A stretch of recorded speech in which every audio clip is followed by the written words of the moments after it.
Well, I don't even know where to start at this point. It's getting pretty late in the day. I haven't had a chance to record anything. But so much has happened. I mean, I don't even know where to start. I wanted to talk this morning about the economy and how I think things are going to go. Depending on what happens on election day. Uh, I could talk about the riots that are ongoing right now. They got worse last night. It seemed like we might be getting into another period now of bad riots that is going to last up into the election, and certainly after it, I would imagine.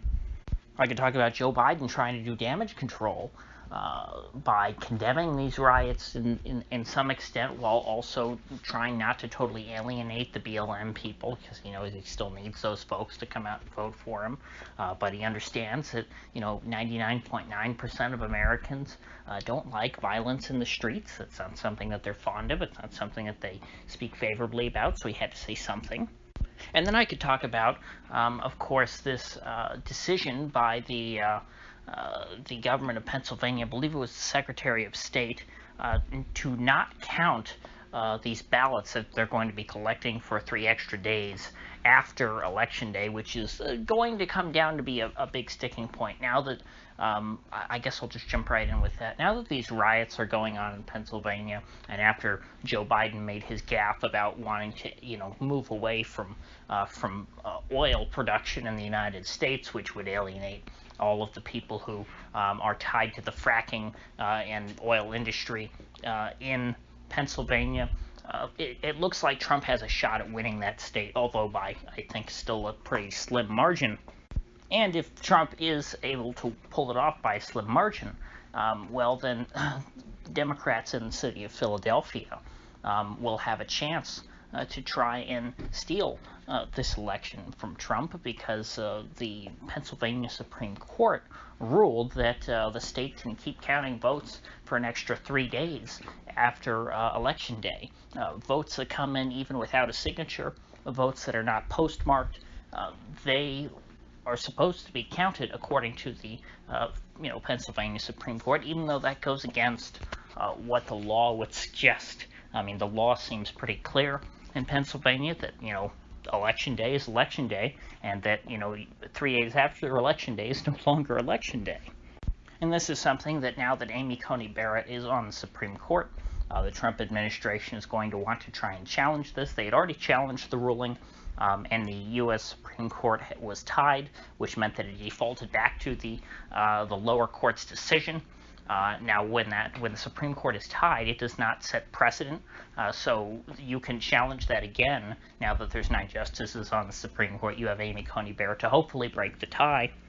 Although it's concerning that today there was another, I believe it was North Carolina, something pertaining to them counting ballots for extra days, and Amy Coney Barrett happened to abstain, which was concerning, because I would think the whole reason for her being on the court is so that if there's any election questions that come up, we don't have a tied court. And if she's going to abstain from any election-related cases, well then, what was the point in rushing her through, other than, wanting to make sure that in case Trump lost, that, he was able to pick the Supreme Court justice. But I mean, to me, having a tied Supreme Court deciding all of these election-related cases is going to be very, very unfortunate.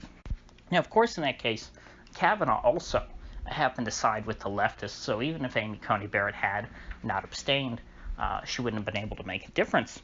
But the interesting thing is that in the Pennsylvania case, Kavanaugh had perhaps the strongest and I think best opinion regarding that case, which, of course, was not in favor of the left slash Democrat position on the court. So getting back to what the Pennsylvania Secretary of State decided today, that he's not going to count. He decided he's not going to count these ballots until the Supreme Court actually hears the case and makes a ruling one way or the other. Because, like I said, they were tied the first time it got to the Supreme Court, so it didn't set any precedent. So it wasn't a final ruling. Now that they have 9 members, they can challenge it again, And pending that result, Pennsylvania is not going to count any of these ballots that come in after Election Day. They're going to take those ballots and set them aside. If the Supreme Court rules that they can count those ballots, well, then in that case, everything's fine and dandy, and they will go count them. But if the Supreme Court rules that they can't count them, well, then they're going to have to just throw those ballots out. Now, this I think is going to create slightly less chaos in the post-election era, let's call it, than there otherwise would have been. It's still not going to make things perfect. Things are not going to go smoothly, but things are not going to be as nuts as they would have been. Had the Secretary of State decided, hey, we're going to pretend, that we're going to win our case, and so we're just going to count these ballots until the Supreme Court tells us we can't count these ballots. And what that would have meant is that on election night, Donald Trump probably would have won Pennsylvania. It would have looked like he was going to be the next president of the United States, and then slowly over those next 3 days, as Pennsylvania starts, collecting and harvesting more and more ballots, they will close the gap, and Joe Biden will come away with a slight win, because they will magically find just enough ballots to put Joe Biden over the edge in those next 3 days. And then so it'll look like, okay, Trump won, and then, oh, no, actually Biden won, and then, they take it to court, they throw out all those ballots that were counted the next 3 days, and then suddenly Trump wins again. And so you have this whiplash going back and forth. If these ballots are never counted, well then, until the court decides, well then, if you have Trump win on election night, these ballots for the next 3 days are not counted. The court rules you can't count those ballots. The ballots are thrown out. Trump stays president. There's not as much upheaval. But what people will obviously say is that, well, you're disenfranchising all those people who voted. And so whether you throw those ballots out before or after they're counted, I think it's going to be a big problem. I thought that this is going to be a big problem for a couple months now, because I think there's going to be a lot of mail-in ballots that are thrown out just because they were not filled out correctly. Of course, the Biden campaign is going to sue, trying to get the naked ballots, which are the ballots that are sort of improperly mailed into, the Pennsylvania elections folks. They're going to try and get those ballots to be counted. I mean, assuming that Trump doesn't win by like 4 points, I don't see how we don't have a Bush v. Gore situation on steroids in Pennsylvania. I think yesterday on Joe Rogan, Alex Jones referred to the period between this election and Inauguration Day as the 79 days of hell. I think that's pretty accurate, because this is going to be absolutely nuts. For me, as someone who likes to watch these things sort of unfold, and I like watching the chaos. It's going to be exciting and entertaining, but I mean, it's going to be scary at the same time, because there's going to be this is going to be total chaos. I think I've said already. At the end of the day, Trump's definitely winning Florida. I mean, that's pretty clear today. The Dem advantage is down to 205,000 votes or so. Their advantage going into 2016 on Election Day was only 96,000, and the Republicans are supposed to be so much more election day heavy today, or this year, than they were in 2016. So I think it's pretty safe to say Trump's going to win Florida. North Carolina looking good. I think North Carolina, so far North Carolina's always gone whichever way Florida's gone. I don't think that we've had a year where North Carolina went blue and Florida went red. I have not seen that. Well, except for 1992, but I mean in the more modern era, when we have these North Carolina as a swing state.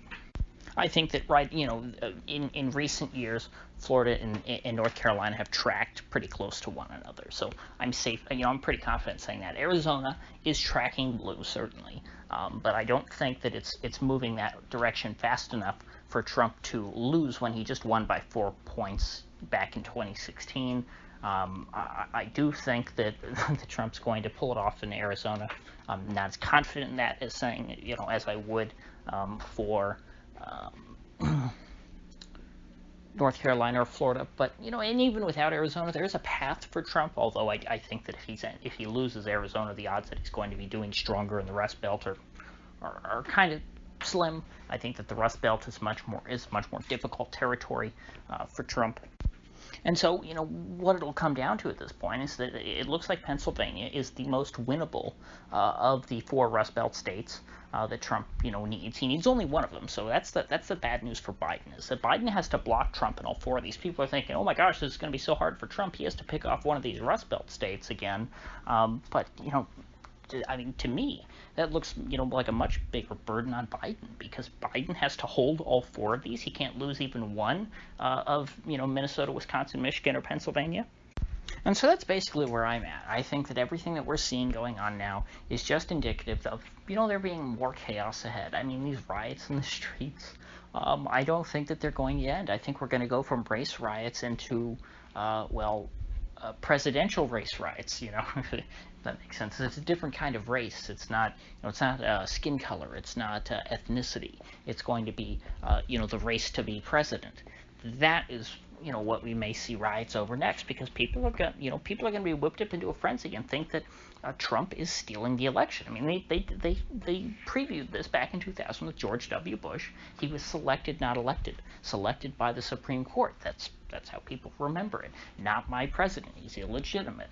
And people are much more serious about this stuff. They already say that Trump is Hitler and that he's a dictator. This will be confirmation. Now, there's a lot of people planning for unrest. Don't forget. I can't remember what they called it. But that big conference call between, fairly mainstream progressive groups, not Antifa types, but, your normal progressive Democrat activists had a big conference call, not too long ago, planning, hey, we're going to rise up in the streets and protest peacefully, of course, if Trump tries to steal the election. And so my recommendation to you all is to make sure you're ready for that. I would recommend getting out of big cities if you can. But short of that, I don't know what to tell you. Maintain situational awareness, keep your head down, and just watch out. A lot of people don't realize that, unlike Florida and some of these other states, not a lot of people have voted yet in Pennsylvania. A lot of people are waiting till Election Day. I think it's only 20-something%, maybe between 20 and 30% of the people in Pennsylvania have voted at this point. Maybe it's over 30% now, but it's way below 50. And so all of these gaffes and things, all these riots and stuff, these are going to be in people's minds when they go to vote in Pennsylvania. And so if you swing, the percentage of remaining voters a certain percentage away from Biden because of all this stuff that's going on, you're swinging a lot more votes than you would if there was only 50% left of the electorate in Pennsylvania that hasn't voted yet. If everyone else who had already voted, if their votes were locked in, the damage could be mitigated some. So that's about all I have to say for today. If you get anything of value out of this video, I would appreciate you clicking that like button and sharing this video. And if you haven't already, please do subscribe, because I do upload every day and I'd hate to have you miss one. So I'll see you folks back here tomorrow.